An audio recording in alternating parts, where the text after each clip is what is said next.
Okay okay. આજ રોજ અમારા તલાટી મંડળ દ્વારા ગુજરાત રાજ્ય તલાટી મહામંડળ દ્વારા 2/7/2026ના રોજ જે રેવન્યુ તલાટીની ભરતી કરેલ છે એની અંદર જે અમારો જોબ ચાર્ટ છે એની અંદર વિસંગતતા હોય અને એના હિસાબે આજે અમે રેવન્યુ જે કામગીરી છે 1 થી 18 નમૂના અને અન્ય વિભાગોની જે પણ કામગીરી છે એ કામગીરીનો બહિષ્કાર કરવા માટે અમારા રાજ્ય મંડળના આદેશ અનુસાર અમારા તલાટી પાટડીના પ્રમુખશ્રીના અધ્યક્ષસ્થાન હેઠળ આજે અમે મામલતદારશ્રી, પ્રાંત સાહેબશ્રી અને તાલુકા વિકાસ અધિકારીશ્રીને આવેદનપત્ર આપવામાં આવેલ છે. કદાચ તમારી આ માંગણીઓ ન સંચાલિત આવ્યું પછી તમારું આગળનું શું થયું?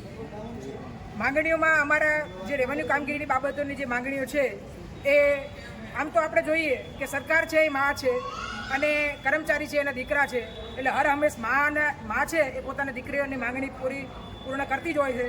તે છતાં અમારું રાજ્ય મંડળ જે પણ આદેશ કરશે એ પ્રમાણે અમે આગળની કાર્યવાહી જે છે એમના આદેશોનું અમે પાલન કરશું. ઓકે.